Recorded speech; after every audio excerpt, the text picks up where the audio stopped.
Assalamualaikum warahmatullahi wabarakatuh. Kami dari kelompok 2 akan mempresentasikan mengenai accounting for leases. Sebelum itu, perkenalkan nama saya Faina Nufita Rahma dengan NPM terakhir 066. Nah, di sini yang pertama kita akan membahas mengenai perubahan dalam leasing. Nah, saat ini leasing itu menjadi bentuk investasi modal yang tumbuh paling cepat di dunia bisnis.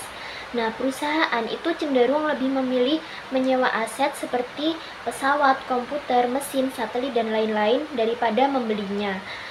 Nah, perubahan aturan akuntansi menurut IASB tahun 2016. Nah, standar baru itu mewajibkan semua perusahaan untuk melaporkan aset dan juga kewajiban sewa di neraca dimulai pada tahun 2019 sampai dengan 2020. Sebelumnya, jika diklasifikasikan sebagai operating lease, perusahaan itu tidak perlu melaporkan aset dan juga utang sewa. Nah, dampaknya bagi perusahaan itu sendiri yaitu banyak perusahaan yang mengalami peningkatan aset dan juga kewajiban yang signifikan di laporan keuangan. Nah, kemudian di sini ada situasi yang berkaitan dengan leasing. Nah, leasing itu merupakan perjanjian kontraktual antara lessor dan juga leasee. Nah, leasee atau penyewa itu memperoleh hak untuk menggunakan suatu aset tertentu yang dimiliki oleh lessor atau pemberi sewa selama jangka waktu tertentu. Nah, sebagai gantinya, leasee akan melakukan pembayaran sewa berkala kepada lessor selama masa sewa tersebut. Nah, melihat dari sisi leasing, filsuf Yunani itu pernah berkata bahwa kekayaan tidak terletak pada kepemilikan barang, tetapi pada penggunaannya. Nah, pernyataan ini sangat relevan dengan bisnis modern karena banyak perusahaan global itu sekarang lebih memilih menyewa aset daripada memilikinya sendiri. Seperti contohnya itu Carrefour, Marks and Spencer, dan juga McDonald's yang lebih memilih menyewa gedung, toko, atau lahan mereka. Nah, kemudian ada keuntungan leasing bagi leasee, yaitu yang pertama 100% pembiayaan dengan suku bunga tetap atau fixed rate financing. Nah, leasee itu bisa menggunakan aset tanpa perlu membayar uang muka, yang dimana hal ini itu dapat membantu perusahaan untuk menghemat kas mereka. Nah, pembayaran sewa itu biasanya tetap fix sehingga dapat melindungi dari inflasi atau kenaikan suku bunga. Nah, kemudian yang kedua itu ada perlindungan terhadap kekuasaan aset atau protection against obsolescence. Nah, resiko aset usang itu akan ditanggung oleh lessor, bukan leasee.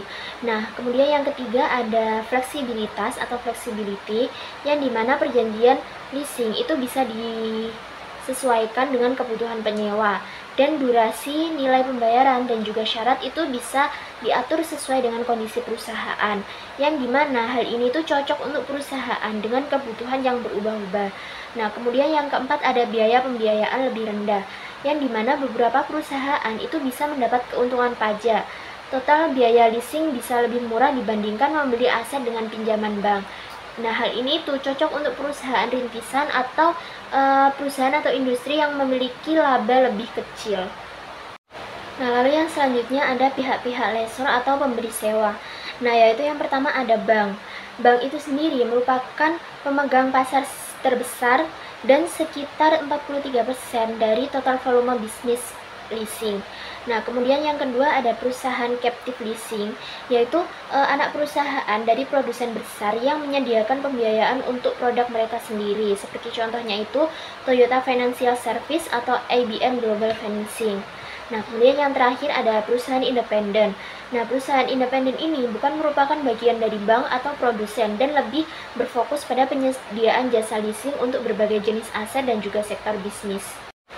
Kemudian yang selanjutnya ada keuntungan leasing bagi lessor, yaitu yang pertama ada profitable interest margin, yang dimana leasing ini sering memberikan margin bunga yang menguntungkan. Nah, perusahaan leasing itu bisa mendapat keuntungan dari selisih bunga yang diterima dari leasee dibandingkan dengan biaya modalnya. Nah, kemudian yang kedua yaitu stimulate sales of a leisure product, di mana leasing itu bisa meningkatkan penjualan produk yang dimiliki lessor atau produsernya. Misalnya, produsen mobil itu menyediakan layanan leasing agar lebih banyak orang yang bisa membeli mobilnya tanpa membayar dengan tunai. Nah, lalu kemudian yang ketiga ada tax benefit, yang dimana leasing ini memberikan manfaat pajak bagi pihak-pihak yang terlibat, termasuk lessor.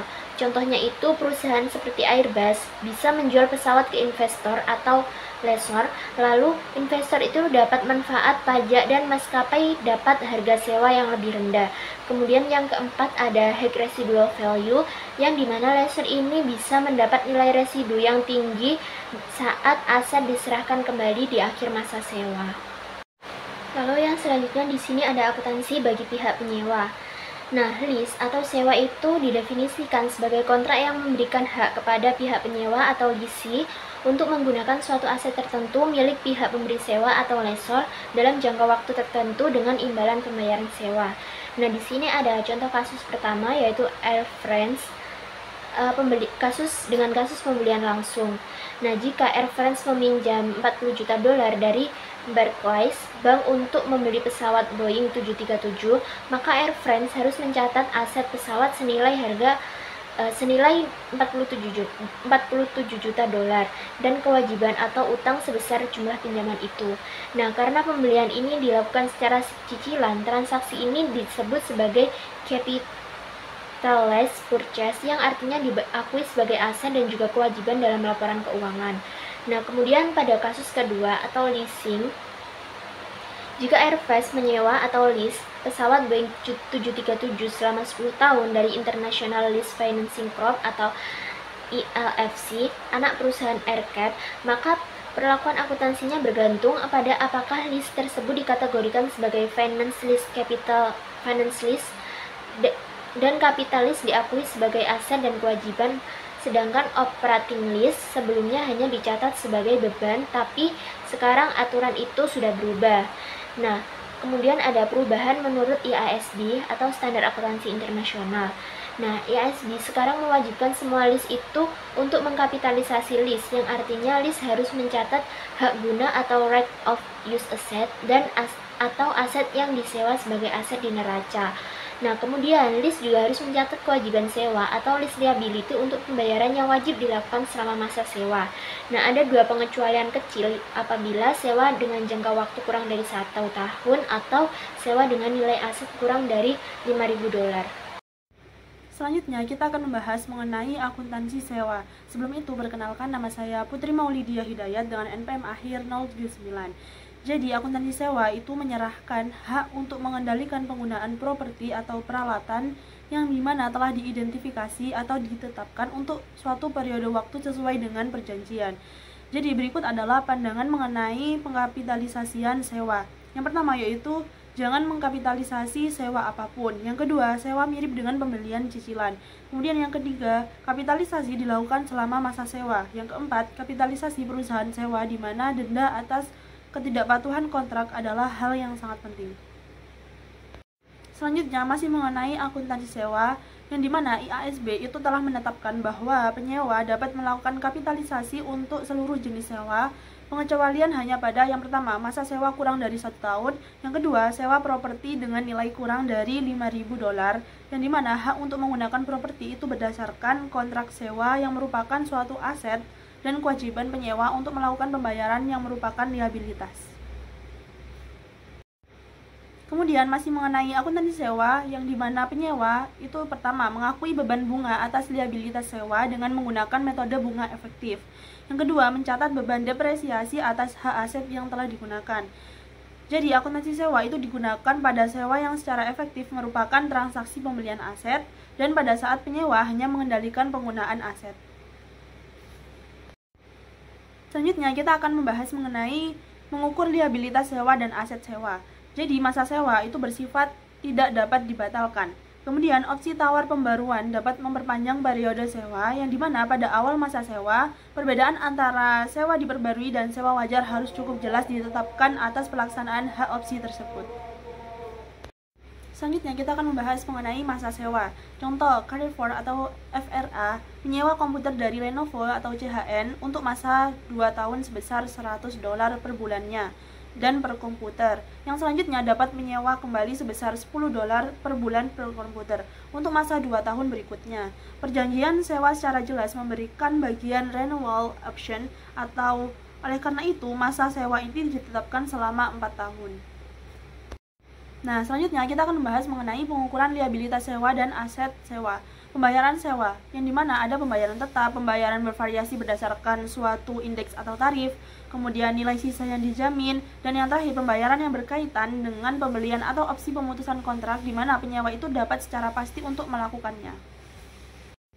Nah, selanjutnya kita akan membahas mengenai tarif diskonto, yang dimana penyewa itu harus menghitung nilai kini dari pembayaran sewa yang dilakukannya dengan menggunakan tarif bunga implisit atau implicit interest rate. Tarif ini itu ditetapkan pada awal masa sewa yang mengakibatkan nilai kini keseluruhan dari pembayaran sewa dan nilai sisa yang dijamin sama dengan nilai kini dari aset sewa. Kemudian apabila tidak memungkinkan untuk menggunakan tarif ini di dalam praktik, maka penyewa dapat menggunakan suku bunga pinjaman incremental atau incremental borrowing rate. Nah, selanjutnya kita akan membahas mengenai akuntansi sewa selanjutnya. Jadi pada akuntansi sewa selanjutnya ini itu menggambarkan akuntansi sewa dengan menggunakan metode sewa pembiayaan atau finance lease. Perkenalkan, nama saya Nisa Nur Fadila dengan NPM akhir 090. Selanjutnya ada ilustrasi 21.6, yaitu perlu dicatat bahwa pengukuran nilai sekarang tidak termasuk jaminan nilai sisa. Artinya, Ivanhoe hanya memasukkan nilai sisa yang diharapkan kemungkinan akan dibayarkan berdasarkan jaminan nilai sisa. Karena Ivanhoe yakin bahwa nilai sisa yang diharapkan kemungkinan akan besar daripada nilai sisa yang dijamin. Nilai sisa yang dijamin tidak dimasukkan dalam pengukuran kewajiban sewa. Selanjutnya, berikut adalah pencatatan sewa Ivanhoe bukunya sebagai berikut, yaitu Right of Use Asset pada Lease Liability. Kemudian ada contoh ilustrasi 21.12, yaitu menunjukkan dalam bentuk perbandingan entry Ivanhoe untuk 2 tahun pertama sewa ketika yang pertama, Ivanhoe memperkirakan akan membayar 2 euro pada akhir sewa terkait dengan nilai sisa yang dijamin. Yang kedua, Ivanhoe tidak mengharapkan untuk membayar tambahan atas nilai sisa yang dijamin. Kemudian kerugian nilai sisa, yaitu pada 1 Januari 2027. Dalam hal ini, Ivanhoe melaporkan kerugian sebesar 3.000 euro. Dalam skenario pembayaran yang diharapkan, Ivanhoe melakukan entry berikut, yaitu loss on lease pada cash. Dan dalam skenario tanpa pembayaran yang diharapkan, Ivanhoe melakukan entry berikut, yaitu loss on lease pada cash. Selanjutnya ada opsi pembelian dengan harga murah, yaitu seperti yang telah disebutkan sebelumnya, opsi pembelian dengan harga murah memungkinkan penyewa untuk membeli properti yang disewa dengan harga di masa depan yang jauh lebih rendah daripada nilai wajar yang diharapkan dari aset tersebut. Artinya, harga tersebut begitu menguntungkan pada awal sewa hingga pelaksanaan opsi di masa depan tampaknya cukup pasti.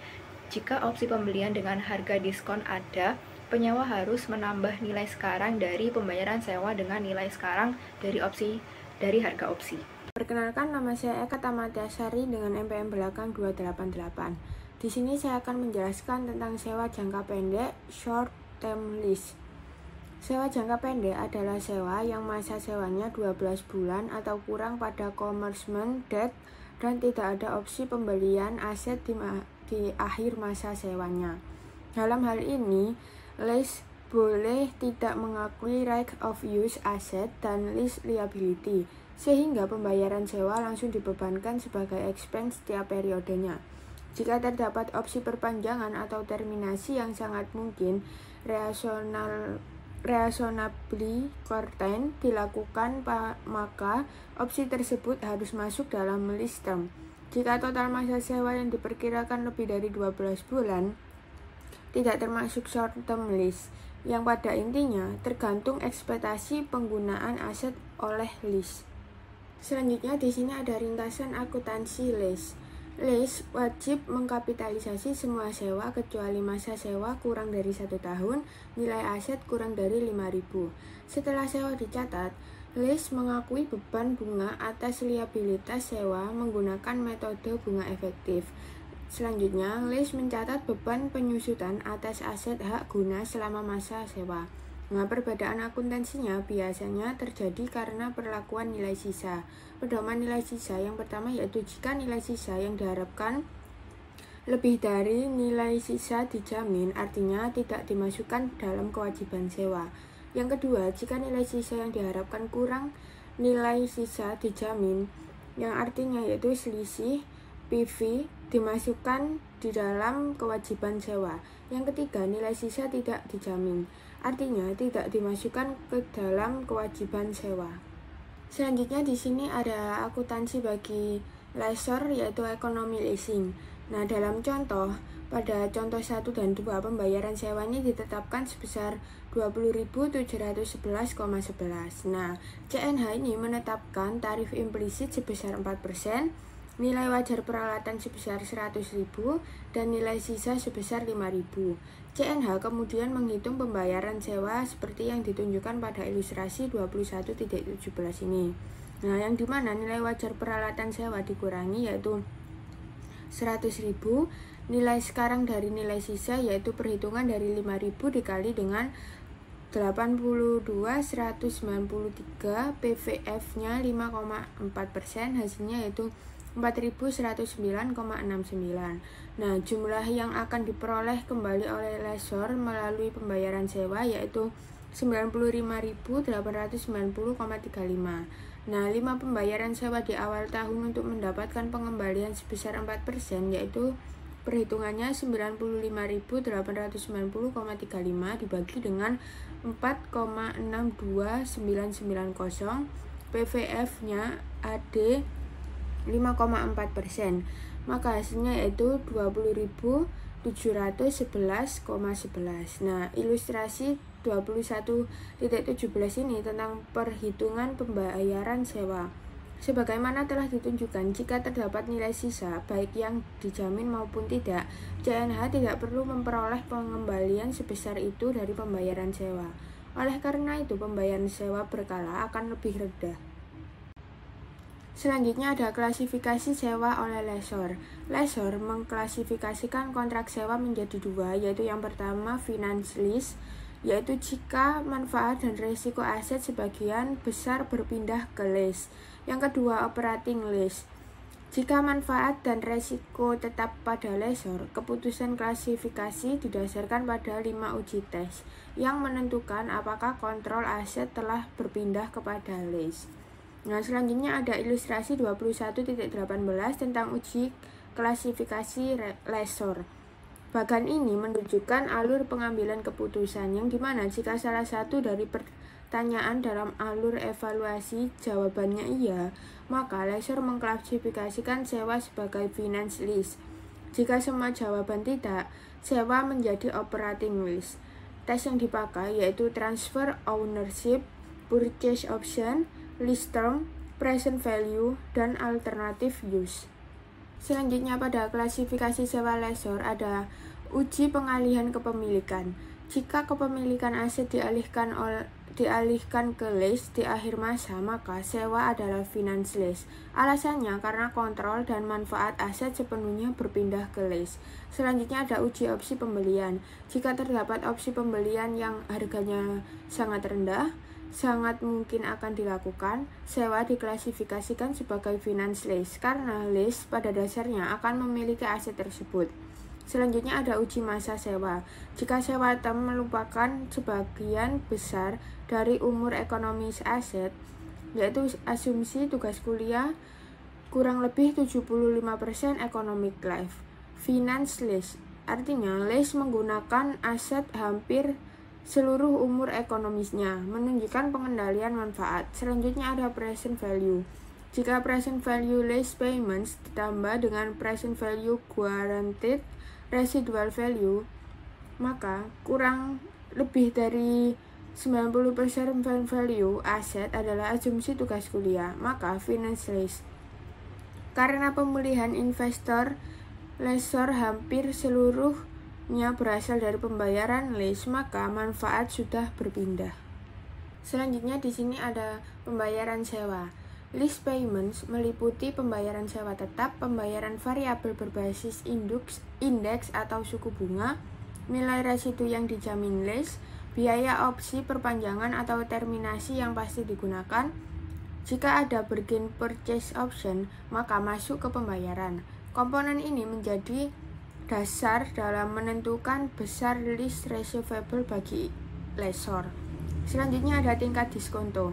Lessor menggunakan implicit rate, yang dimana tingkat diskonto yang membuat present value lease payments ditambah dengan present value residual value, maka sama dengan fair value asset. Jika implicit rate tidak dapat ditentukan, maka fallback ke incremental borrowing rate, yaitu umumnya berlaku bagi lease.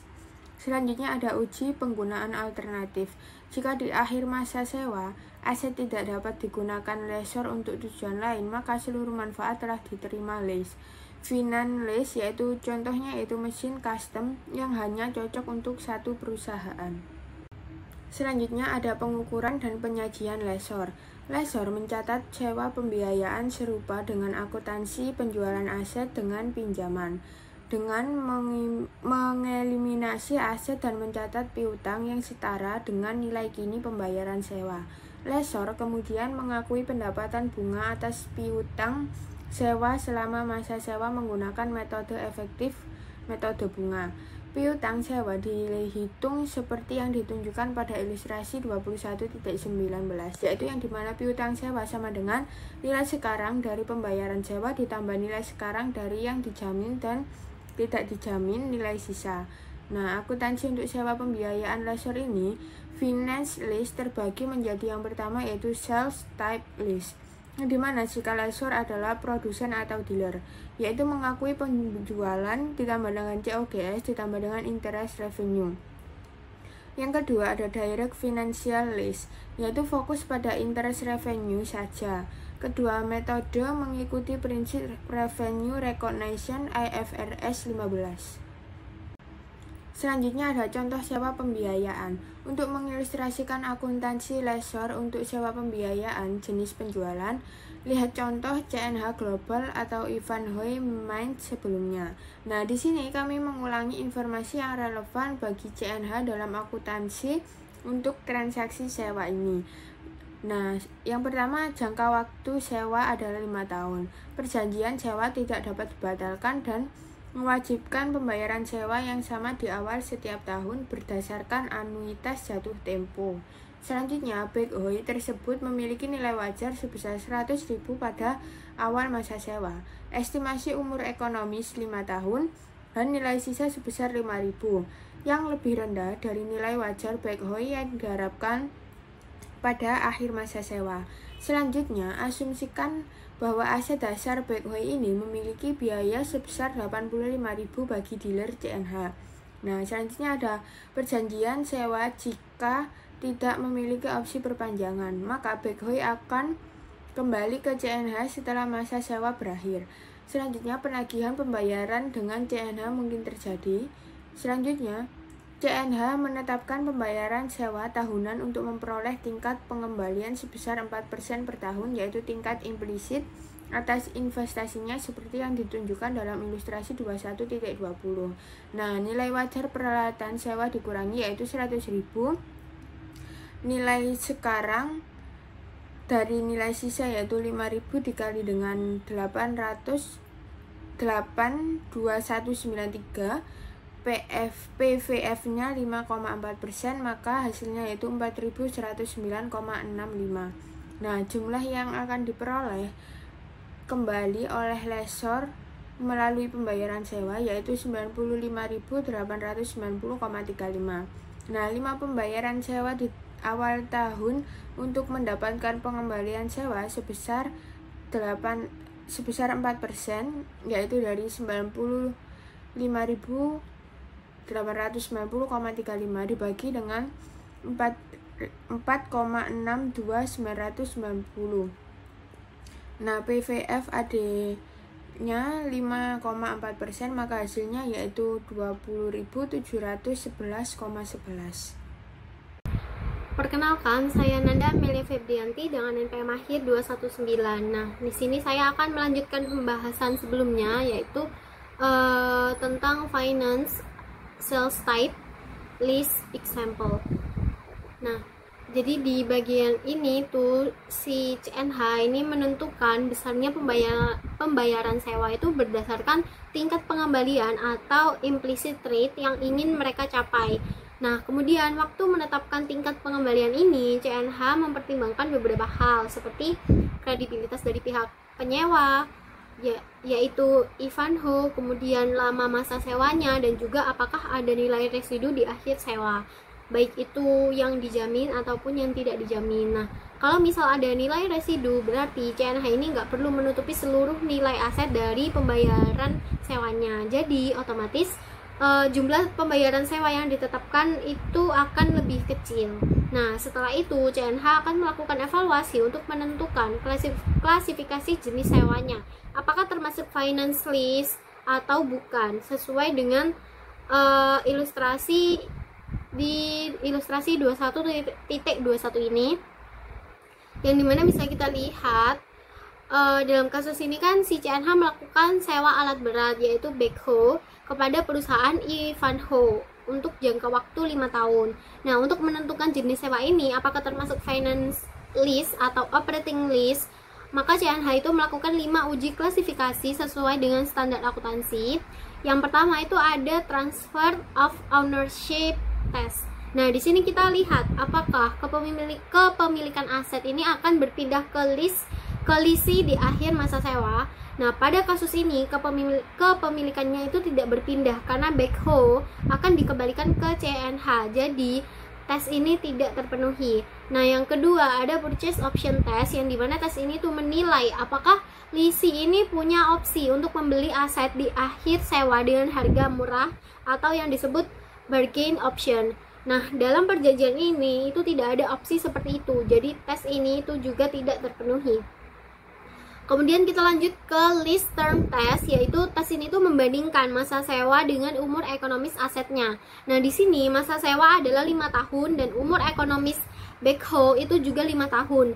Jadi sama. Jadi artinya itu 100%. Nah, karena itu maka tes ini tuh terpenuhi karena durasi sewanya itu mencakup seluruh umur asetnya. Nah, berikutnya ada tes present value test, yaitu tes ini tuh melihat apakah nilai kini dari seluruh pembayaran sewa itu nilainya minimal 90% dari nilai wajar asetnya. Nah, setelah dihitung nilai kini total pembayaran sewa dan nilai residunya itu mencapai 100% dari nilai wajar backhoe, yaitu 100.000 euro. Jadi tes ini juga terpenuhi. Dan yang terakhir kita melihat alternative use test, yaitu tes ini tuh menilai apakah aset itu masih bisa digunakan kembali atau mempunyai manfaat lain bagi lessor setelah leasing berakhir. Nah, karena backhoe ini masih punya nilai residu dan bisa digunakan kembali, maka tes ini tuh juga tidak terpenuhi. Jadi kesimpulannya dari kelima tes itu tadi, 2 diantaranya yaitu lease term test dan present value test itu terpenuhi. Artinya sewa ini tuh diklasifikasikan sebagai finance lease atau spesifiknya sales type lease bagi CNH. Nah, karena ini termasuk sales type lease, maka CNH ini dianggap sudah menjual aset tersebut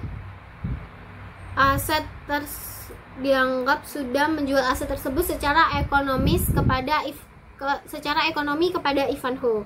Nah, CNH kemudian akan mencatat pendapatan penjualan sebesar nilai wajar aset, kemudian menghapus aset dari persediaan dan mencatat laba kotor sebesar selisih antara harga jual dan biaya perolehan. Nah, selanjutnya CNH akan menerima pembayaran sewa setiap tahun yang terdiri dari pokok, leasing receivable, dan pendapatan bunga. Nah, jadi intinya walaupun secara hukum asetnya itu masih milik CNH, secara ekonomi manfaatnya itu sudah sepenuhnya berpindah ke Ivanhoe, sehingga secara akuntansi itu dicatat sebagai sales type lease. Nah, selanjutnya di bagian ini itu menjelaskan kenapa sih sewa antara CNH dan Ivanhoe ini diklasifikasikan sebagai finance lease atau spesifiknya sebagai sales type lease. Nah, jadi ada dua alasan utama, yaitu yang pertama karena present value dari semua pembayaran sewa itu sama dengan nilai wajar asetnya. Jadi secara ekonomi nilainya itu seimbang. Yang kedua itu masa sewa itu sama panjangnya dengan umur ekonomis aset. Artinya selama masa sewa Ivanhoe ini sudah menikmati hampir seluruh manfaat dari aset tersebut. Nah, karena dua syarat ini terpenuhi, maka sewa ini tuh memenuhi kriteria sebagai finance lease. Dan selanjutnya CNH menghitung leasing receivable atau jumlah piutang sewanya seperti yang ditunjukkan di ilustrasi 21.22 ini. Nah, pertama kita tentukan dulu komponennya, yaitu ada nilai lease receivable itu terdiri dari dua bagian utama. Yang pertama adalah present value dari semua pembayaran sewa tahunan, dan yang kedua adalah present value dari nilai residu yang dijamin atau guaranteed residual value yang akan diterima di akhir masa sewa. Nah, kemudian kita masukkan datanya ke perhitungan. Dari perjanjian tadi, CNH itu akan menerima pembayaran sebesar 20.711,11 euro. Jadi setiap akan menerima sebesar nominal itu setiap tahunnya selama 5 tahun. Dan ada residual value-nya sebesar 5.000 euro di akhir tahun kelima. Nah, tingkat bunga yang digunakan untuk menghitung nilai kini adalah 4% sesuai dengan tingkat pengembalian yang diharapkan oleh CNH.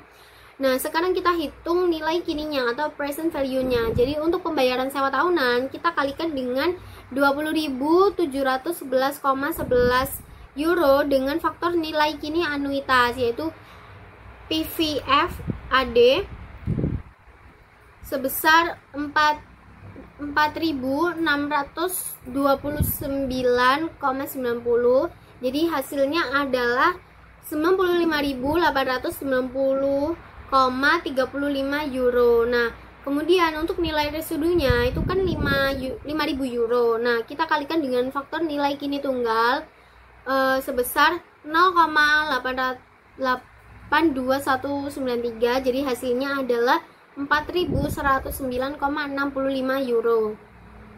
Nah, setelah itu baru kita jumlahkan keduanya.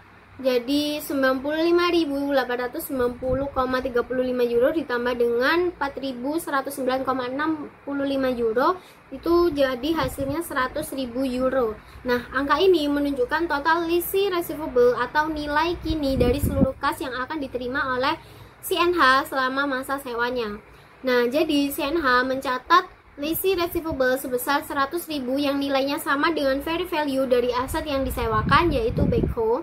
Jadi artinya dari sisi CNH, sewa ini tuh secara ekonomi setara dengan menjual aset tersebut kepada Ivanhoe dengan pembayaran yang dicicil selama 5 tahun.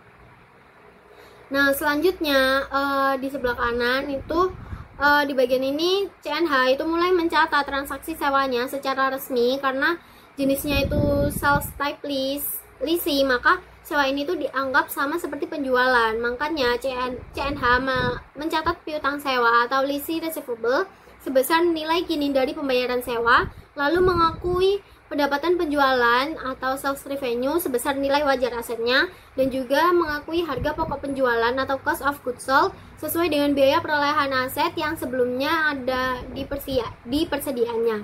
Nah, dari setelah itu aset yang disewakan itu dihapus dari akun inventory karena secara akuntansi aset tersebut sudah berpindah ke penyewa melalui perjanjian sewa. Nah, jadi setelah perhitungan sebelumnya tadi, maka CNH akan mencatat transaksi awalnya itu di jurnal. Jadi di tanggal 1 Januari 2022, CNH mendebit lease receivable sebesar $100.000 dan menghapus aset dari persediaan atau inventory sebesar 85.000 euro dan mengakui pendapatan penjualan itu sebesar 100.000 euro serta COGS-nya sebesar 85.000 euro. Jadi selisihnya yaitu 15.000 euro akan menjadi laba kotor di awal transaksi sewa ini. Nah, jadi intinya perhitungan di ilustrasi 21.22 ini itu digunakan untuk menentukan berapa sih nilai piutang sewa yang diakui oleh CNH di awal transaksi. Dengan angka inilah maka nantinya itu akan menjadi dasar untuk menghitung pendapatan bunga selama masa lease berikutnya. Nah, kemudian kita lanjutkan dari transaksi sewa ini tadi, CNH akan mencatat laba kotor sebesar 15.000 euro yang didapat dari selisih antara pendapatan penjualan sebesar 100.000 euro dan biaya perolehan aset sebesar 85.000 euro. Nah, setelah itu maka CNH akan menyusun jadwal amortisasi sewa atau lease amortization schedule. Nah, di sini CNH menggunakan metode bunga efektif, artinya pendapatan bunga tiap periode itu dihitung berdasarkan saldo piutang sewa yang masih tersisa. Jadi dengan seiring berjalannya waktu, bagian bunga yang diakui akan menurun karena saldo piutangnya itu juga makin mengecil. Nah, setelah CNH mencatat transaksi awal dengan mengakui laba kotor sebesar 15.000 euro tadi, maka langkah berikutnya adalah menyusun jadwal amortisasi lease receivable, yang dimana jadwal ini itu digunakan untuk menghitung berapa besar sih bagian bunga atau interest revenue dan berapa bagian pokok atau reduction of lease receivable yang akan diterima setiap tahunnya. Nah, dasar perhitungannya ini adalah metode effective interest method. Artinya setiap tahun CNH ini akan menghitung bunga sebesar 4% dari saldo piutang sewa yang tersisa. Karena pembayarannya dilakukan di awal tahun atau annuity due, maka pembayaran pertama itu tidak menghasilkan bunga. Jadi bunga itu baru dihitung mulai dari tahun berikutnya.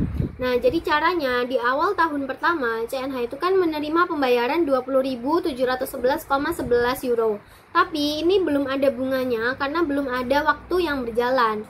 Nah, jadi seluruhnya ini masuk sebagai pengurangan piutang. Nah, saldo piutang yang awalnya 100.000 euro ini berkurang jadi 79.288,89 euro. Nah, kemudian tahun berikutnya bunga dihitung 4% dari saldo terakhir, yaitu 79.000 sekian tadi dikalikan dengan 4% yang menghasilkan 3.171,56 euro. Jadi pembayaran 20.711,11 euro ini tadi sebesar dari pembayaran 20.000 sekian tadi sebesar 3.171,56 euro ini diakui sebagai pendapatan bunga, dan sisanya 17.539,55 euro ini mengurangi saldo piutangnya. Jadi polanya ini terus berlanjut setiap tahun sampai akhir tahun kelima. Nah, di akhir tahun kelima CNH menerima nilai residu sebesar 5.000 euro yang menutup sisa piutang seluruhnya. Jadi sekarang kita lihat jurnal untuk penerimaan kas pertamanya, yaitu pada tanggal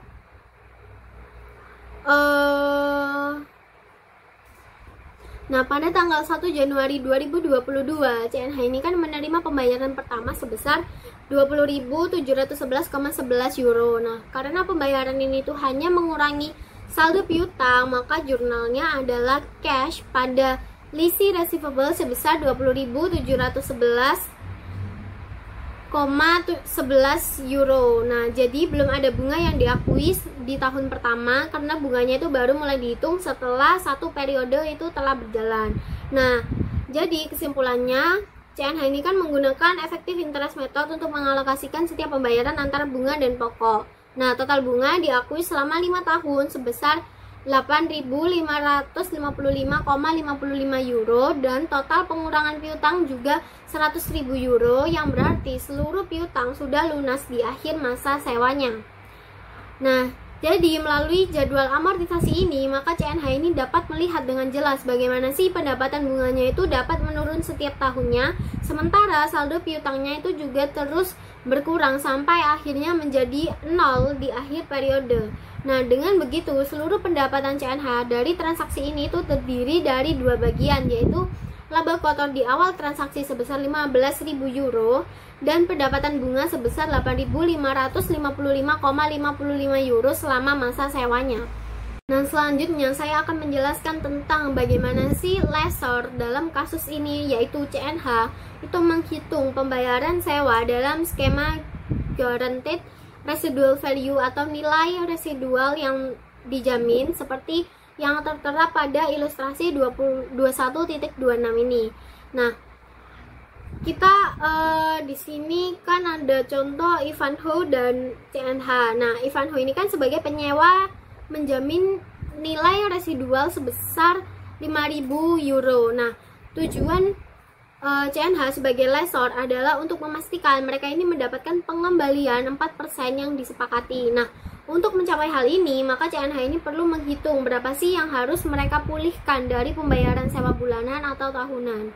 Nah, perhitungannya itu dimulai dari nilai wajar peralatan, yaitu 100.000 euro, karena CNH yakin 5.000 euro akan kembali, mereka hanya perlu memulihkan sisanya karena kita harus menggunakan nilai sekarang dari 5.000 euro tersebut yang berjumlah 4.109,65 euro, maka selisih inilah sebesar 95.890,35 euro yang harus ditutupi oleh Ivanhoe melalui pembayaran sewa agar CNH ini memperoleh return 4%.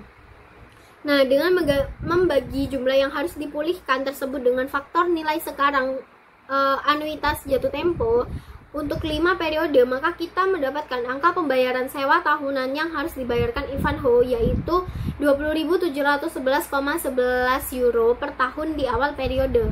Jadi penting untuk diingat bahwa perhitungan ini itu tidak berubah meskipun residual value-nya itu tidak dijamin karena asumsi lessor yang konservatif. Nah, secara akuntansi, perjanjian sewa ini itu diklasifikasikan sebagai sales type lease atau CNH oleh karena itu, maka CNH itu mencatat penjualan dan COGS pada awal sewa. Dan kenapa kok nilai residual ini dijamin? Nilai residual yang dijamin ini itu penting karena CNH ini memasukkannya sebagai bagian dari pendapatan penjualan. Nah, ini tuh karena jaminan tersebut meyakinkan CNH bahwa mereka ini akan menerima jumlah itu entah dalam bentuk uang tunai di akhir atau nilai aset yang dikembalikan. Nah, jadi ini menunjukkan bahwa dalam konteks guaranteed residual value, lessor ini menganggap jaminan ini sebagai bagian dari integral dari total penerimaan di masa depan yang kemudian dimasukkan dalam perhitungan pembayaran sewa dan pengakuan pendapatan penjualan.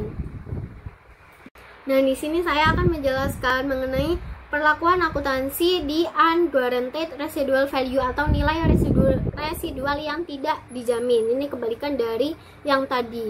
Jadi, kemudian pertama kita perlu memahami dulu definisi dari unguaranteed residual value-nya. Jadi, ketika nilai residual tidak dijamin ini berarti lessor yaitu di sini kasusnya CNH itu memiliki nilai kepastian yang lebih rendah bahwa nilai estimasi aset 5.000 euro akan benar-benar mereka pulihkan di akhir masa sewanya.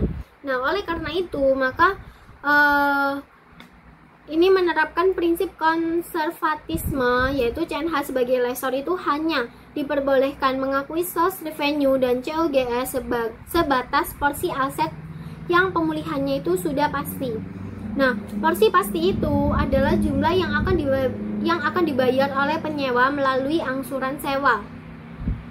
Nah, untuk mencerminkan ketidakpastian di awal transaksi, maka kita harus melakukan penyesuaian terlebih dahulu. Yang pertama ada sales revenue, itu terdiri dari nilai wajar aset sebesar 100.000 euro dikurangi dengan nilai sekarang atau PV present value dari nilai residual yang tidak dijamin sebesar 4.109,65 euro. Dan yang kedua itu ada COGS, terdiri dari biaya aset 85.000 euro dikurangi dengan jumlah yang sama yaitu 4.109,65 euro.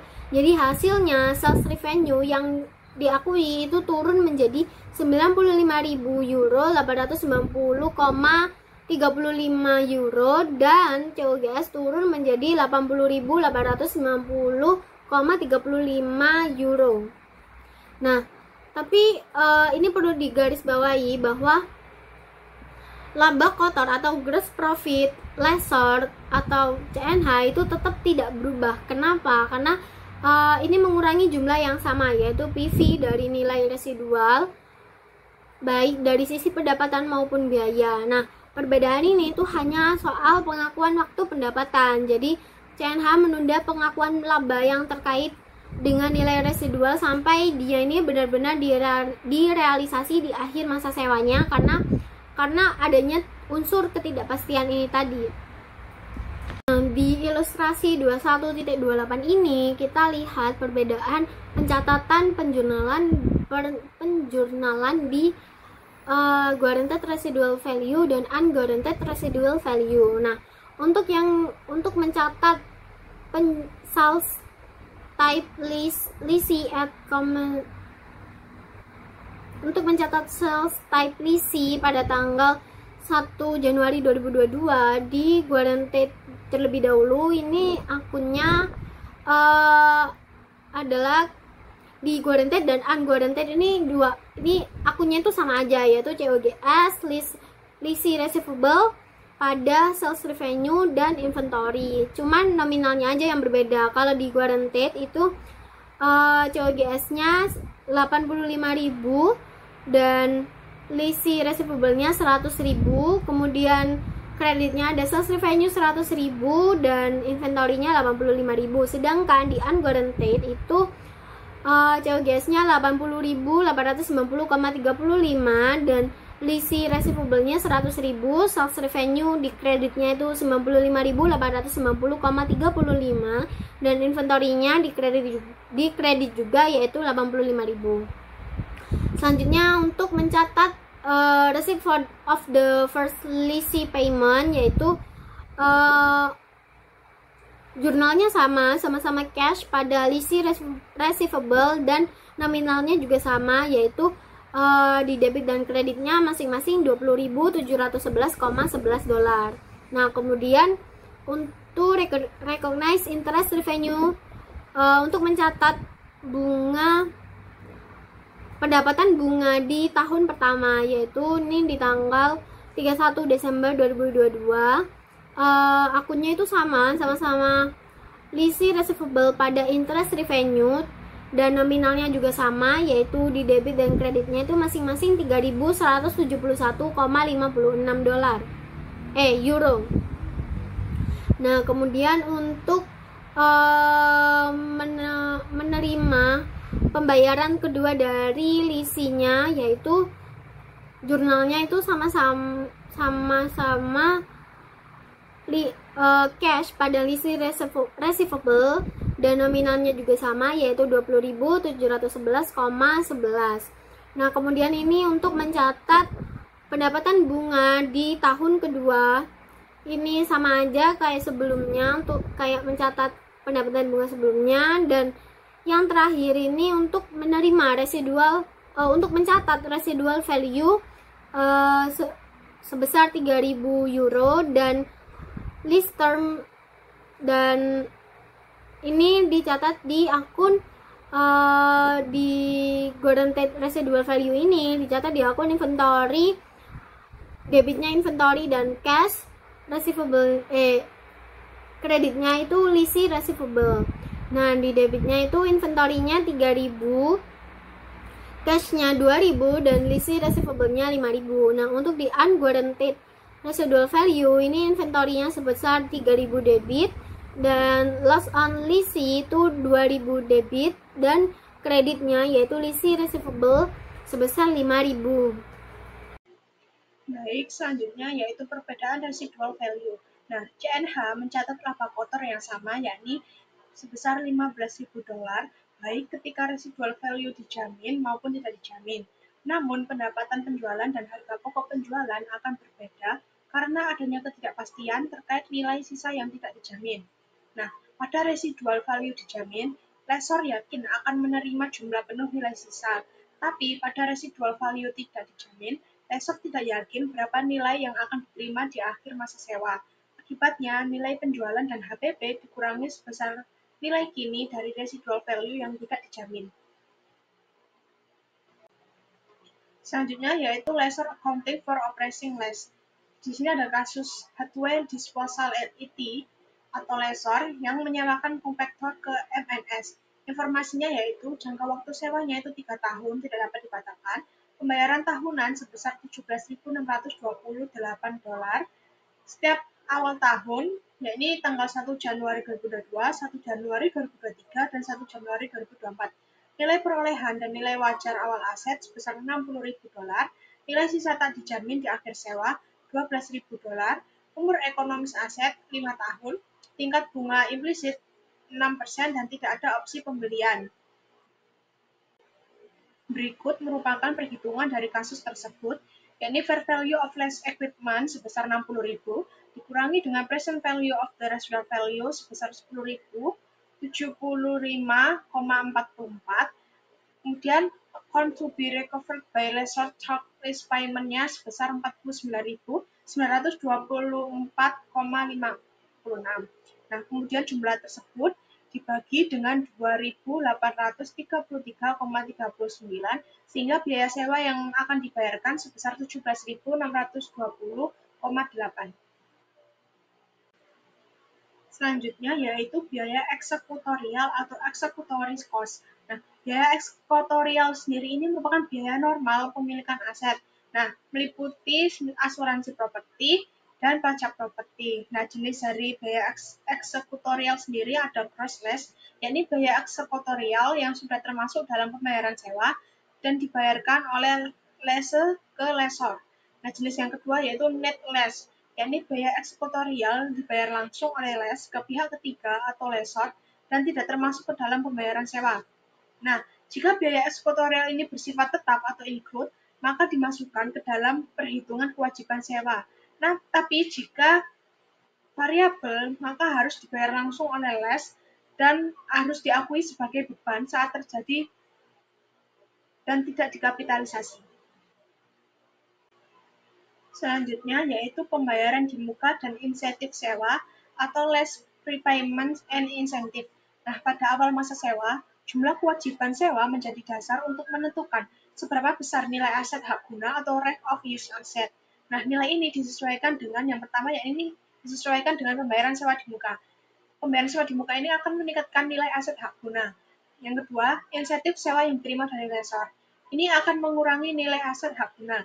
Dan yang terakhir ada biaya langsung awal atau initial direct cost oleh les.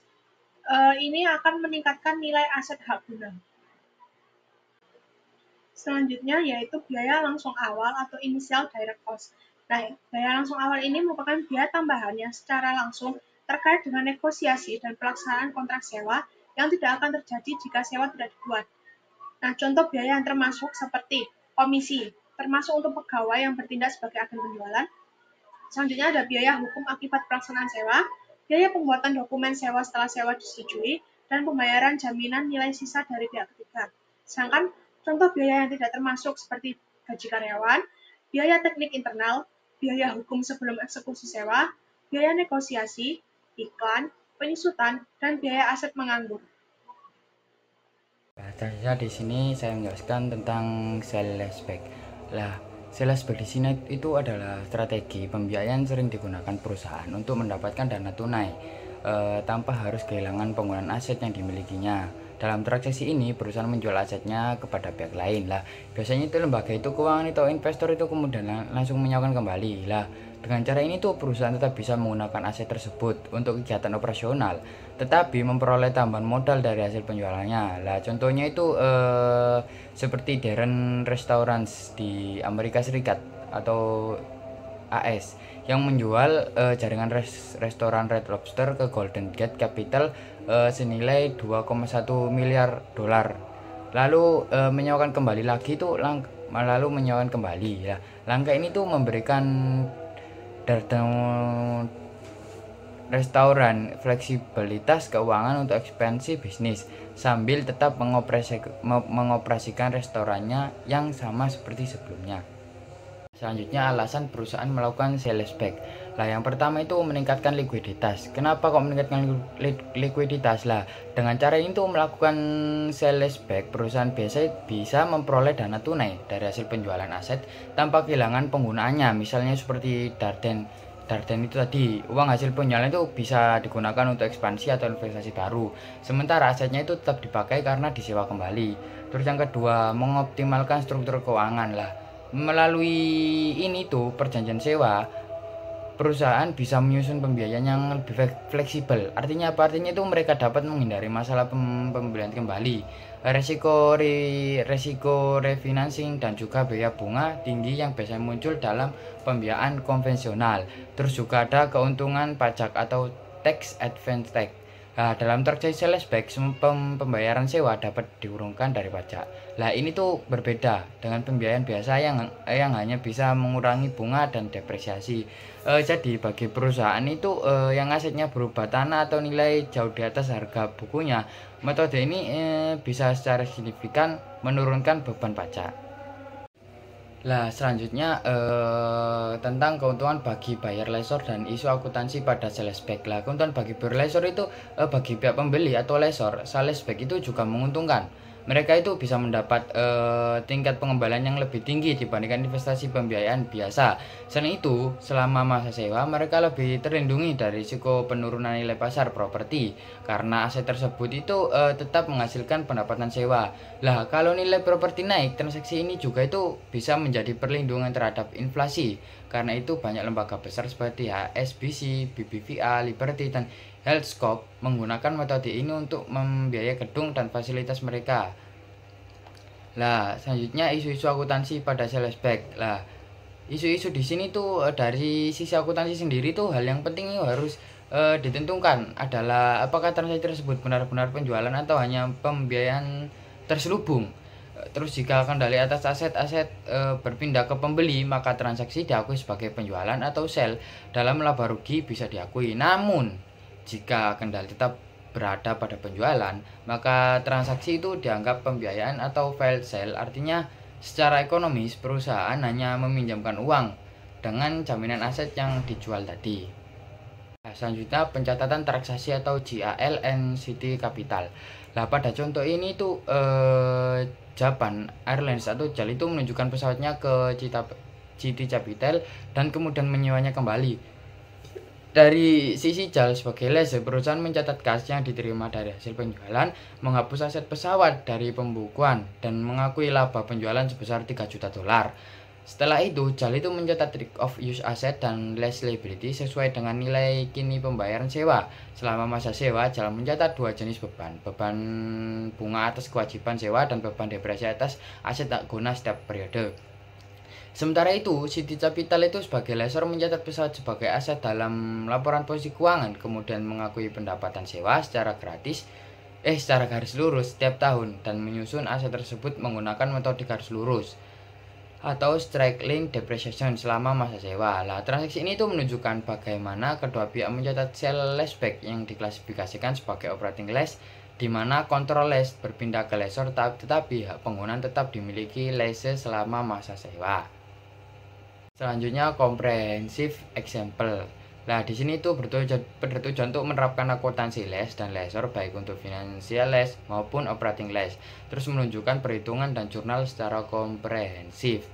Nah, contoh kasus yang pertama itu pada tanggal 1 Januari kan Parkir Shipping Ltd sebagai lease menyewa sebuah hydrocliff dari Stockgun Trailer AG sebagai lessor. Perjanjian sewa ini tak dapat dibatalkan atau non-cancelable dan masa sewa 4 tahun dan pembayaran sebesar 11.182,24 setiap awal tahun. Duit basic nilai wajar lift tersebut adalah 40.000, sedangkan biaya perolehan bagi lessor sebesar 30 dolar. Aset memiliki umur ekonomi 4 tahun tanpa nilai residual dan tanpa opsi perpanjangan sewa. Tingkat bunga itu implisit sebesar 8% diketahui oleh pihak lease. Dengan faktor ini nilai kini anuitas jatuh tempo atau PVID 4 tahun 8% sama dengan 3,57710. Maka perhitungan pembayaran sewa adalah 40.000 dolar dibagi dengan 3,57710 sama dengan 11.182,24 per tahun. Nah, sehingga parkir harus membayar 11.182,24 setiap awal tahun selama 4 tahun agar Stockgun memperoleh tingkat pengembalian sebesar 8% atas nilai aset. Terus juga penentuan klasifikasi lease. Lah, pada bagian ini itu pada bagian ini dijelaskan bahwa hasil uji klasifikasi menunjukkan sewa termasuk dalam kategori finance lease atau stateless type lease. Artinya selama masa sewa seluruh risiko dan manfaat kepemilikan aset berpindah ke pihak lease karena aset tidak memiliki nilai residu dan seluruh nilai aset telah dipulihkan melalui pembayaran sewa, maka secara substansi ekonomi transaksi ini setara dengan pembelian aset secara kredit oleh lease. Baik, yang pertama yakni presentation, yakni yang pertama adalah lessee atau penyewa. Nah, dalam neraca itu atau Statement of Financial Position itu list itu mengakui ada dua akun utama. Yang pertama aset hak guna atau right of use assets dan juga liabilitas sewa atau lease liability. Nah, dalam laporan laba rugi, list itu mencatat bahwa beban depresiasi aset hak guna serta beban bunga atas liabilitas sewa. Terus itu ada pengecualian diberikan untuk sewa jangka pendek dan bernilai rendah. Nah, untuk lessor sendiri itu adalah pemberi sewa. Financial lease itu yang pertama, lessor itu menghapus aset sewaan dari neraca dan menggantinya dengan piutang sewa. Nah, yang kedua ada pendapatan itu diakui sebagai pendapatan bunga, dan bila terjadi sales type lease itu juga diakui laba atau rugi penjualan. Nah, untuk operating lease-nya juga itu ada dua. Yang pertama aset sewaan tetap diakui sebagai aset tetap. Terus yang kedua itu pendapatan diakui secara garis lurus atau straight line selama masa sewa dan terdapat beban depresiasi atas aset tersebut. Terus selanjutnya ada disclosure. Nah, untuk disclosure itu pengungkapan bertujuan memberikan informasi tambahan agar pengguna laporan keuangan itu memahami risiko, nilai, serta arus kas masa depan dari transaksi sewa. Nah, itu ada yang pertama ada kualitatif atau deskriptif. Itu leases dan lessor wajib menjelaskan. Yang pertama sifat dan karakteristik umum dari kontrak sewa. Yang kedua cara menentukan pembayaran variabel. Yang ketiga opsi perpanjangan atau pengakhiran sewa serta jaminan nilai residu. Yang keempat asumsi dan pertimbangan penting seperti tingkat diskonto dan masa depan masa sewa yang diperkirakan. Nah, untuk yang kuantitatif sendiri itu lessor harus mengungkapkan empat juga. Yang pertama total biaya sewa termasuk beban depresiasi dan bunga. Yang kedua biaya untuk sewa jangka pendek dan bernilai rendah. Yang ketiga rata-rata timbang masa sewa yang tersisa serta tingkat diskonto. Terus yang terakhir ada jadwal jatuh tempo liabilitas sewa untuk 5 tahun ke depan dan seterusnya.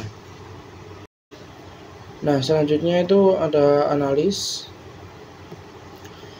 penerapan standar akuntansi sewa yang baru atau berbasis right of use model itu menimbulkan perangkat signifikan pada total aset dan liabilitas karena seluruh sewa kini dicatat dalam neraca.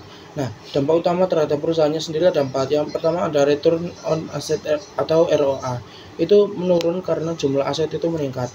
Yang kedua ada debt to equity ratio atau rasio itu meningkat akibat pertimbangan liabilitas. Yang ketiga ada interest coverage ratio itu menurun karena beban bunganya itu naik. Yang terakhir ada EBITDA perlu disesuaikan karena perbedaan pencatatan beban sewa yakni depresiasi dan bunga bukan biaya sewa tunggal ya. Nah, selain itu perubahan ini juga dapat mempengaruhi kayak yang pertama pajak berbasis aset karena nilai aset itu lebih tinggi. Terus yang kedua itu dapat mengaruhi penilaian kinerja manajemen karena jika kita menggunakan rasio berbasis aset. Terus yang ketiga ada kontrak pemerintah atau pihak ketiga yang terkait penggantian biaya sewa. Terus yang keempat ada perjanjian utang, ini debt covenant yang membatasi tingkat liabilitas perusahaan. Nah, yang terakhir ada evolving issue. Ini standar baru dijadikan menjadi laporan keuangan lebih transparan dan andal karena seluruh kewajiban sewa ditampilkan secara terbuka atau on balance sheet. Nah, namun keuntungan utama dari leasing tetap bertahan itu diantaranya yang pertama itu menjadi sumber pendanaan tambahan dengan bunga tetap dan jangka panjang.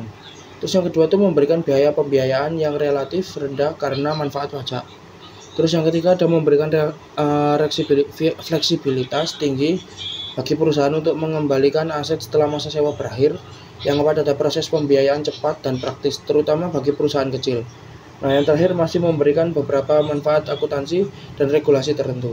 Nah, untuk selanjutnya akan dijelaskan oleh rekan saya. Terima kasih. Jadi yang selanjutnya di sini ada list classification test atau uji klasifikasi sewa. Jadi dalam akuntansi sewa itu perusahaan harus menentukan apakah suatu kontrak sewa diklasifikasikan sebagai finance lease atau operating lease. Nah, penentuannya itu didasarkan pada beberapa tes berikut. Yang pertama ada transfer of ownership test. Tidak ada perpindahan kepemilikan ke penyewa di akhir masa sewa. Aset akan kembali kepada pihak lessor. Jadi tes ini tidak dipengaruhi. Kemudian yang kedua ada purchase option test. Tidak ada opsi pembelian dengan harga murah. Ini juga tidak terpenuhi. Kemudian lease term test, masa sewa sama dengan umur ekonomis aset. Artinya itu penyewa menggunakan aset selama seluruh umur manfaatnya. Jadi tes ini terpenuhi. Kemudian ada present value test. Nilai kini pembayaran sewa adalah 40.000 euro, sama dengan 100% dari nilai wajar aset, karena 90% itu maka tes ini juga terpenuhi. Kemudian ada alternative use test. Setelah masa sewa aset itu tidak memiliki manfaat lagi bagi lessor. Jadi tes ini menunjukkan tidak ada alternative use. Jadi lease ini memenuhi lease term test dan present value test, maka diklasifikasikan sebagai finance sales type lease. Artinya secara substansi kepemilikan manfaat ekonomis aset berpindah ke penyewa walaupun secara hukum tidak berpindah. Nah, dalam kasus ini itu meskipun kepemilikan tidak berpindah dan tidak ada opsi beli murah, masa sewa berlangsung sepanjang umur aset dan kini pembayaran sewa sama dengan nilai asetnya. Jadi secara ekonomi penyewa menanggung seluruh risiko dan manfaat kepemilikan. Karena itu lease diklasifikasikan sebagai finance lease. Selanjutnya ada lease liability amortization schedule atau jadwal amortisasi kewajiban sewa. Nah, tabel ini menunjukkan bagaimana pembayaran sewa tahunan itu dialokasikan antara bunga dan pengurangan kewajiban sewa selama masa sewa. Nah, di tabel ini pada kolom A annual lease payment, ini tuh jumlah pembayaran sewa tahunan yang harus dibayar oleh lease Parker sebesar 11.182.024 euro. Kemudian interestnya ada 8%. Jadi bunga dihitung sebesar 8% dari saldo kewajiban sewa pada awal periode. Tidak ada bunga di awal karena pembayaran dilakukan di awal tahun. Kemudian ada reduction of liability, pengurangan kewajiban dihitung dari A sampai B. Ini menunjukkan berapa banyak kewajiban lease yang berkurang tiap tahunnya. Kemudian yang selanjutnya ada lease liability ending balance, di saldo kewajiban sewa setelah dikurangi pembayaran tahun tersebut. Seperti itu. Jadi total pembayaran selama masa sewa itu 44.728 euro. Kemudian total bunga yang dibayar 4.728 euro. Nah, total pokok yang dilunasi 40.000 euro.